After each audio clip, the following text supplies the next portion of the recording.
Guys, breaking news. On Tuesday, February the 3rd, 2026, Saif al-Islam Gaddafi, the son of the erstwhile leader of Libya, Muammar Gaddafi, was shot dead in Zintan in western Libya. Libya is a broken country. After the Western intervention in 2011, Libya has never remained the same. So today's live stream section, we're talking about what happened in Libya and the killing of Saif al-Islam Gaddafi, the son of Muammar Gaddafi, the erstwhile leader of Libya. So let's break this down so that you guys can understand the context. Saif al-Islam Gaddafi has been considered the number 2 leader in Libya before 2011, when his father was killed by the so-called revolutionary forces and NATO that bombed Libya, that took him out in the town of Set, which is his hometown of Muammar Gaddafi, basically. So Saif al-Islam Gaddafi, like I said, the son of the long-time former Libyan leader Muammar Gaddafi, has been killed in Libya.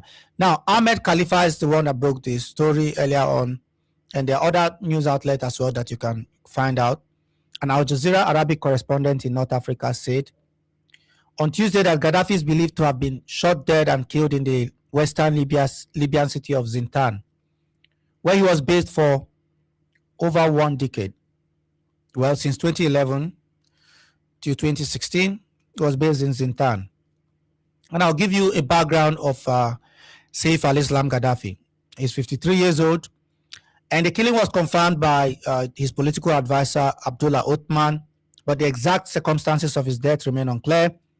Khalid al-Mishri, the former head of the Tripoli-based High State Council, an international recognized government body, called for an urgent and transparent investigation into the killing of in a social media post on Tuesday. Gaddafi never held an official position in Libya, but was considered to be his father's number 2 from the year 2000. So this is the background to it. Okay, so I want you guys to understand that. And when Muammar Gaddafi was killed in 2011 during the Libyan opposition uprising that ended his decades of rule, Gaddafi was captured and imprisoned in Zintan by a rebel group, based there, that are mostly made of Tuareg extraction in the Tibet mountain. I don't know how they call it.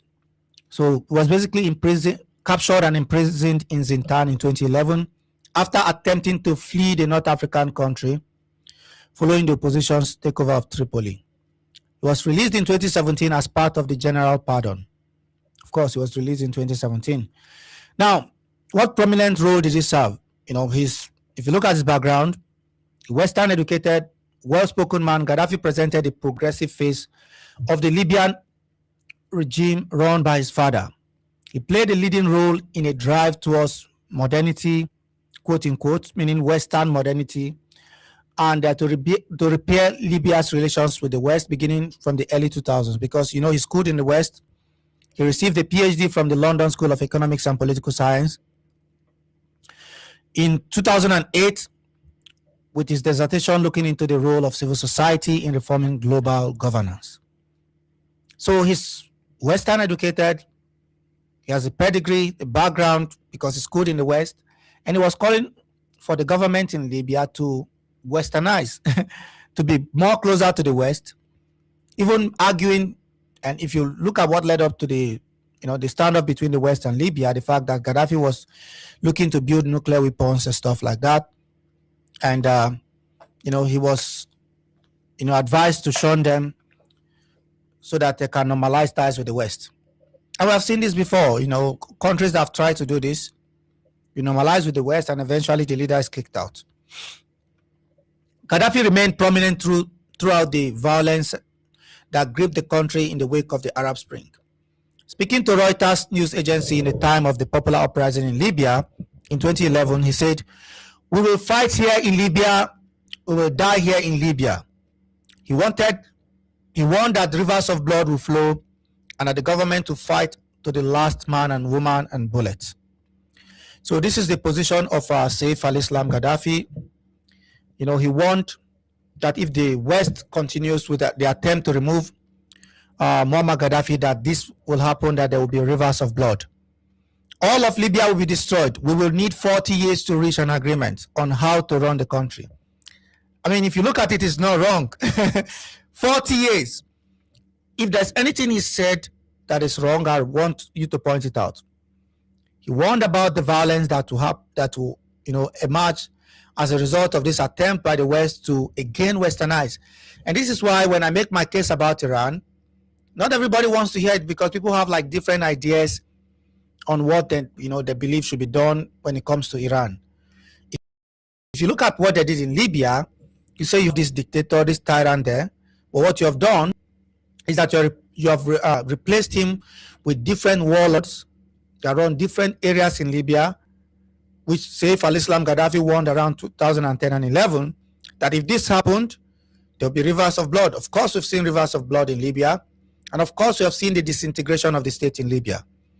And most importantly, he warned that it would take 30 to 40 years to have, to sort of rebuild the country.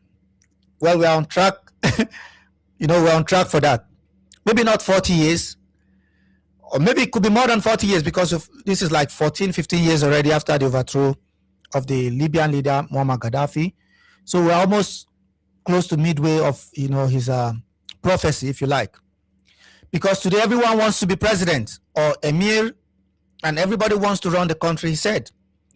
Gaddafi faced numerous allegations of torture and extreme violence against opponents of his father's rule, and by February 2011, he was on a United Nations sanctions list and was banned from traveling out of the country. He was also wanted by the International Criminal Court, the ICC, for alleged crimes against humanity committed in Libya in 2011. Following long negotiations with the ICC, Libyan officials were granted authority to try Gaddafi for alleged war crimes. And in 2015, a Libyan court sentenced him to death in absentia. Sentenced him to death in absentia. After his release from detention in 2017, he spent years underground in Zintan to avoid assassination. From 2016, he was allowed to contact people inside and outside Libya, said Mustafa Feturi, a Libyan analyst with contacts in Gaddafi's inner circle. It's crazy, man. And like I said, if you look at what really happened with him, this it's a sad story. The reports said he was shot and killed on the 3rd of February 2026 in the western Libyan city of Zintan, where he had been living for years. Report says 4 unidentified gunmen attacked him, including in his home. Though the exact motives and identities of these attackers are still unclear. So these are mostly hired killers that came to that place and took him out. Libya's Attorney General's office has reportedly opened an investigation into the killing. This is according to Anadolu news agency. No official statement has yet been made by the Libyan state itself. And who was Saif al-Islam Gaddafi? He was the second son of Libya's late leader Muammar Gaddafi and was once seen as his father's heir apparent. He played a key role in his father's government, though he never held an official state position, and was influential in diplomacy and public relations. Very important.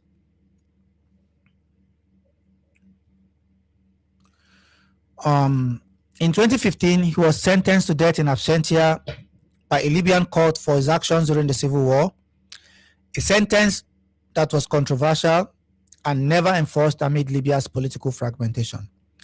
In later years, he sought a political comeback, including attempting to re-enter Libya's electoral politics. He wanted to become president again of Libya. He sought to come back and become a leader of some sort within the political space in Libya.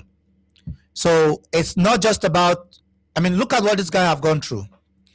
Well, some argue that they have no sympathy for him because when his father was leader, he probably did a lot of very, very questionable things. He's not a saint. That's what some would say. So why have pity for somebody like that is not a saint? But with these Europeans are not better either, because these are the same people that we are supposed to listen to. And the fact that they are manipulating our system and turning us against each other is crazy. Because I followed the uprising, albeit as a child or as a very young guy growing up. I followed this revolution, and it was all over the news. Although most of us didn't really know what was going on, it's sad to see what is happening in Libya today. It's so sad to see, and this is why we won and warning our people, mostly in West Africa, because they have not seen the the barbarism of the West. Okay, I mean, we've seen it, but most of them still don't understand what the West can do to you. Most of us still can't understand or appreciate the power of the West, the power particularly of information. The most important aspect of power in international politics and in domestic politics is the control of the media. It is the information control. And this is what Noam Chomsky said in his work, The Manufacture of Consent, Manufacturing Consent, which is a book published, I think, in 1988 or thereabout, with a guy with Edward S. Haman. And the quotation is that he took from a work by Walter Lippmann, who'd made a similar publication in the 1920s that talked about the manufacture of consent. Now, gone are the days where you need, military men to sort of control and the mind of people, states to enforce, regulations in terms of. But now you don't need to do that to control the information. Information control is very important. It's an important aspect. This is why some people believe that some certain group of people around the world are the ones that control X, Y, Z, because you target certain aspects of the society, information, banking and finance, and once you're able to capture those key areas of the state, you have everything within your beck and call. So information is very important, and we in Africa, particularly as far as West Africa is concerned at this point, we have to be very careful by the kind of information we decide we want to consume, by the kind of information we decide we want to see. So the killing of Saif al-Islam Gaddafi and the fact that he has been, completely taken out by rival gangs, and elements, it's crazy. Don't forget to like and share if you have any question in regards to this conversation, the killing of Saif al-Islam Gaddafi by different gangs, as we've seen today in Libya, which happened on the 3rd of February 2025, 2026 in Libya. Don't forget to leave a question. So I'm going to give you guys a history of the overthrow of the Libyan leader Muammar Gaddafi and what really happened. Don't forget to share this on your story, guys. This is breaking news. Breaking news is an important information, and because Libya is very important. Libya is one of the most important countries in Africa. Now everybody is focusing on the instability and the insecurity going on there, but the oil market there is still booming. People are still taking oil out of Libya. Those areas where you have the oil wells on the coast in Brega, in Ras Lanuf, in Bin Jawad, and on, those places are still secured. In Tripoli, in Set, whether it's in the east or in the west, the oil exploitation is still going on. Now you have French companies and American companies, and even the UAE participating in the looting of Libya. So the UAE is the power block in the west. I think in the east you have the UAE, and in the west you have Turkey. So the UAE is now supporting the renegade General Khalifa Haftar. So this killing of Saif al-Islam Gaddafi happened in the west, where Turkey is now an ally of the government in Tripoli or in Tobruk. So it's very complicated. You have different warlords, different criminal gangs and elements, all running around controlling different. There's this British journalist that traveled to Mexico and wanted to understand how the cartel worked, and he was talking about that anytime a kingpin of one of the major cartels, whether it's in Aloha, whether it's in Guadalajara, like any of the cartels, once you take one out and it's the kingpin, what happens is that the violence level goes up because different gangs will now start fighting for that position to take over power and to control, the market. And you have the emergence of different cartelitos, and cartels, the little cartels everywhere. So what happened is that, it will sort of exacerbate the situation. So let's go back to, my conversation earlier on about Saif al-Islam Gaddafi and the history behind it, and the overthrow of the Libyan leader Muammar Gaddafi. What that has done is that it has led to the proliferation of arms, number one, because for those of us in Sahel and in the western part of West Africa, we are feeling the effect of this because we now have an arms market in Chad, an arms market in Libya, an arms market in northern Nigeria, and on and on and on. We have never seen this level of violence anytime in our history. And now we are dealing with this because the West have decided to go in to destroy Libya, to bomb and destroy Libya for their own benefit. In fact, there was even an argument made that it was the Jewish Nobel literati called Bernard Henri Levy. You guys can check up his name. He was a close friend of the French president at that time. Not Jacques Chirac. You have the one that they sent to jail, and he was the one that convinced him that this is the time or never to intervene in Libya.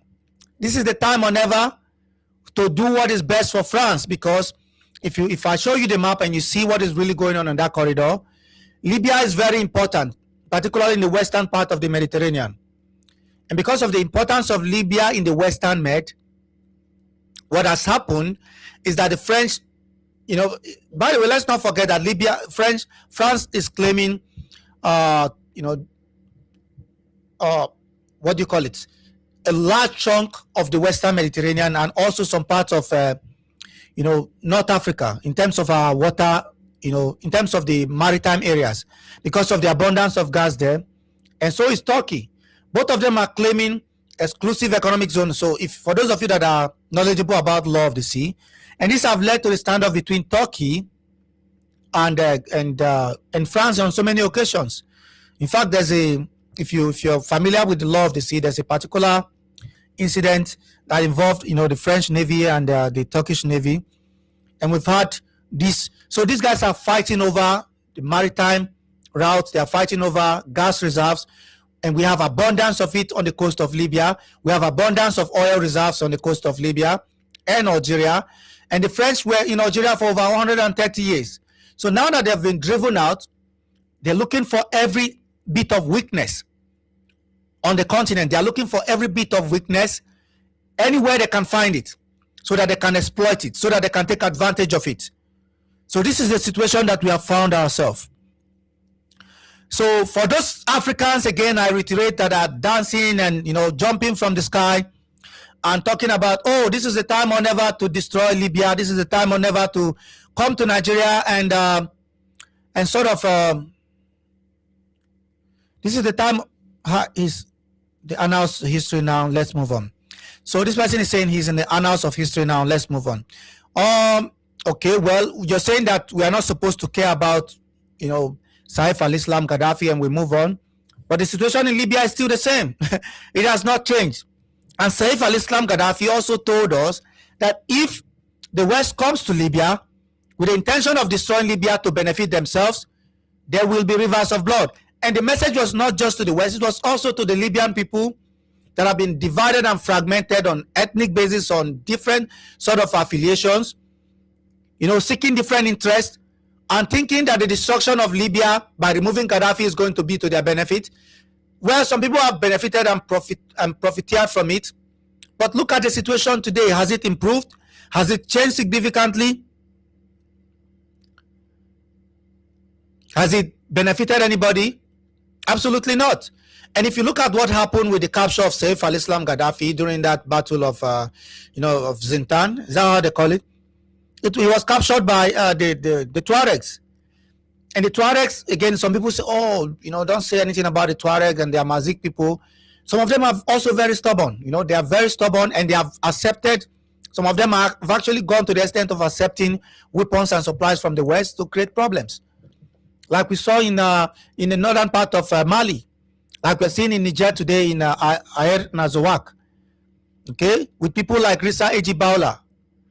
Rissa Ejibaola is one of the most prominent figures today in the northern part of Niger, and they are seeking their own. They're seeking Azawad. And historically, let's not also forget that the Tuareg people have been marginalized from the center of power for a very long time. I understand that.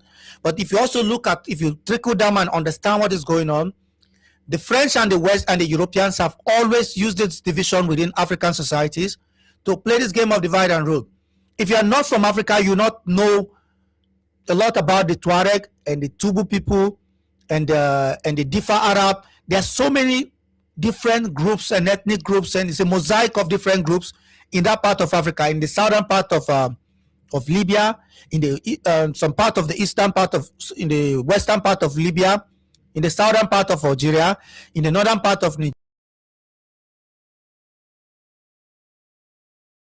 Areas. So all these areas are places where these guys are very prominent and powerful, and the French understand the African society better than anybody else. There's no European that can brag about understanding the nuances and the intricacies and the divisions between different African groups in terms of their tribes and ethnicity and affiliations than the French. The French understand the African society better than anybody else. The French understand it better than anybody else, and this is why we need to look. The problem here is, again, you guys need to understand. Some of us in Africa have been warning that this game of divide and rule can never work, and we need to be very careful. So let's look at the 2011 overthrow of Muammar Gaddafi. Let's look at the capture of Saif al-Islam Gaddafi, the civil war that emerged, and we are going to take it bit by bit,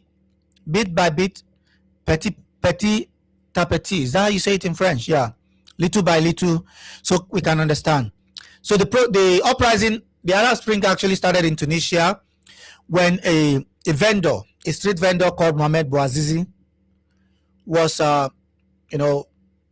harassed by a female police officer called Fatima Hamdi Katimov. So for those of you that talk about women's rights in the Arab world and in Africa, and particularly in the Arab Muslim world, in Tunisia, in fact, from inception, because the first president of Tunisia after independence is I forgot his name. He considered himself egalitarian. Okay, let's see, the first president of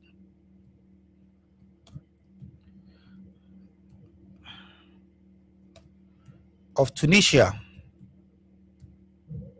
after independence. I forgot his name.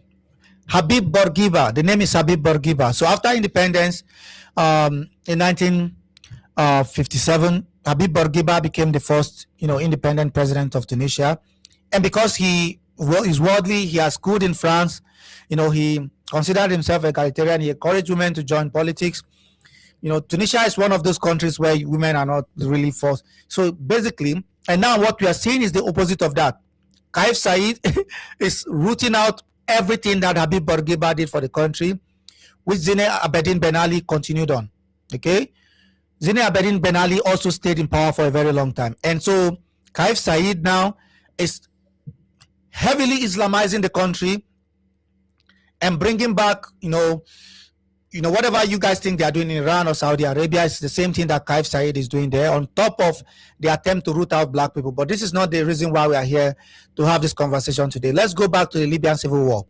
And the reason I'm giving you this background is that after the protests had started in Tunisia in 2011, after a street vendor called Mohamed Bouazizi was angry that a female police officer, Fatima Hamdi Katimov, have slapped him across the face, and he couldn't believe that a woman would do that to him, a female police officer. It was an assault on his dignity, and the pressure, the economic pressure on him and a lot of Tunisians at that time, when Zine Abedin Ben Ali and his wife and his cronies were looting and pillaging the country, and decided to set himself ablaze. He poured paint on himself and lit himself ablaze and lit the entire region ablaze metaphorically. And this is how the Arab Spring started. And then when it started, people in Egypt are like, hang on a second, look at little Tunisia. Tunisia could do this to the leader, and Ben Ali and his wife fled to Saudi Arabia. We can do it as well. We can do it as well. And that was how the uprising also started in Egypt, because the Egyptians are very proud people. Egypt considered itself, they call, when you say Egypt, they say this is Dunya, this is the mother of the world. So if Tunisia, little Tunisia can do this, why can't we? And this is how it all started as well in Egypt, and spread to Libya. And Gaddafi at that time had warned that there's a lot of Al-Qaeda elements in the country. He said that this was, this is not why, this is not advisable at this point. And the French saw an opening, they saw an opportunity. Look at Gaddafi. Gaddafi has supported, and it's not just France, it's also England, by the way, because during the Irish rebellion against the British, Gaddafi supported them. If you look at the Lockerbie bomber, Abdul Basil al-Magrahi, I know some of these names. Abdul Basil al-Magrahi is of Libyan origin, and they accuse him of being behind the Lockerbie bomber in the 80s. And and they said that he was, and in fact, he was kept in prison there for a very long time until a deal was did with the Libyan government, and he was released. And it was 2 years or a year after he came back to Libya that the uprising started in Libya. So you can check up the name Abdul Basil al-Magrahi and the Lockerbie bombing, which they accuse. So let's look at the Lockerbie bombing. You can check up the Lockerbie bombing, which occurred on December 21st, 1988, involving the destruction of Pan Am Flight 103 over Lockerbie, Scotland, resulting in the death of over 270 people, making it the deadliest terrorist attack in the UK history. So on December 21st, 1988, Pan Am 103, a Boeing 747 named Clipper made of the seas, was en route from London Heathrow to New York City when it exploded over Lockerbie, Scotland, approximately 38 minutes after takeoff. The explosion was caused by a bomb placed in the aircraft cargo hold, which created a 20-inch hole in the fuel sage. The wreckage fell over a wide area, killing all 259 passengers and crew members on board, as well as 11 residents of Lockerbie. So this is what happened, with the Lockerbie bomber Abdul Basil al-Magrahi. So the investigation and legal proceedings, the investigation into the bombing was extensive, involving multiple international agencies, including the FBI, Scottish authorities. It was one of the largest and most complex investigations in aviation history, with over 10,000 interviews conducted across 16 countries and the recovery of 319 tons of wreckage. In 1991, the US and the UK issued arrest warrant for 2 Libyan nationals, Abdel Basset al-Magrahi and Lamin Khalifa Fiman. After years of negotiations, the UN sanctions, the two were handed over for trial in 1999. In 2001, al-Magrahi was convicted of 270 counts of murder and sentenced to life imprisonment, while Fiman was acquitted. So basically, this is the history behind it. By the way, hey, what's going on, Kathleen?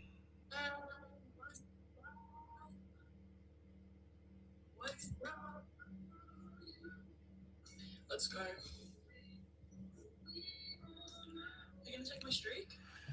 I hope so.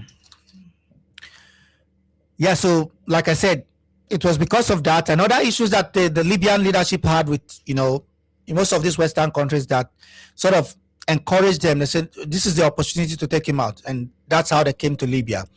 So the reason I'm giving you guys all this background is for, for a clear understanding of how all of this started, and so the Libyan Civil War, also known as the First Libyan Civil War and the Libyan Revolution, was an armed conflict fought in 2011 in the North African country of Libya between forces loyal to Colonel Muammar Gaddafi and rebel groups attempting to oust his government. The war was preceded by protests in Zawiya. Yeah, this is where it all started, in the town of Al Zawiya on August 8, 2009, and finally ignited by protests in Benghazi beginning on 15 February 2011, which led to clashes with security forces who fired on crowd. The protests escalated into a rebellion, spreading across the country, with the forces of opposition to Gaddafi establishing an interim government body, the National Transition Council. And at the end of the day, like, they talk about this whole National Transition Council, what has it really led to? Fragmented society. It's led to a fragmented society, and we are seeing, these rebels now being emboldened. I mean, there's no central of command.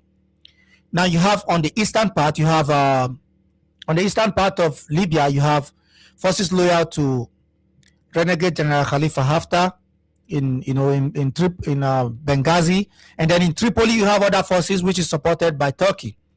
So it's a crazy expedition. This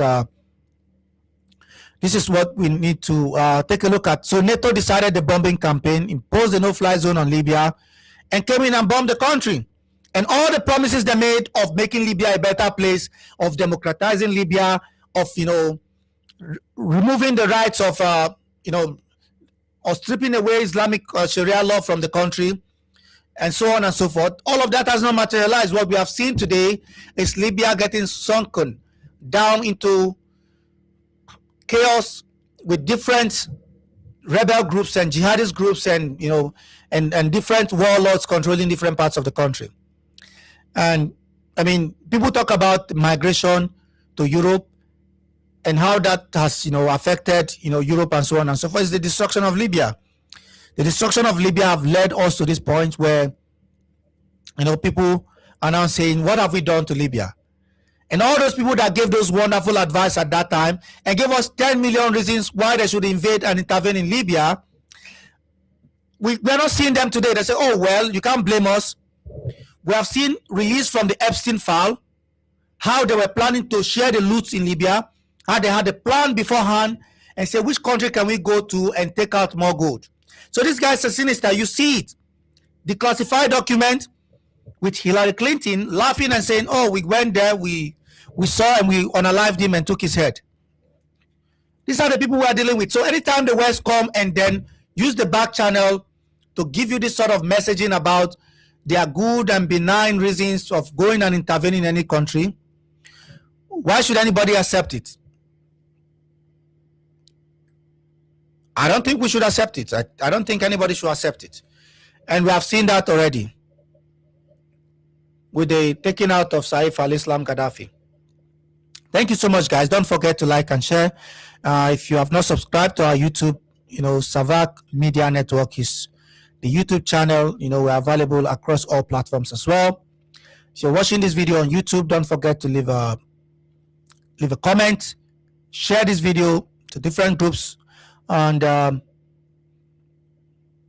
we'll keep the conversation going as well in our next stream. So a recap of what I've just said, the son of the erstwhile Libyan leader Saif al-Islam Gaddafi have been shot dead by assailants in the town of Zintan in western Libya. The motive for this is not yet known. The assailant's identity is not yet known. And this is where we draw to a close. This is the end of the stream, basically. So don't forget to leave a comment. Don't forget to share. And I'll see you in the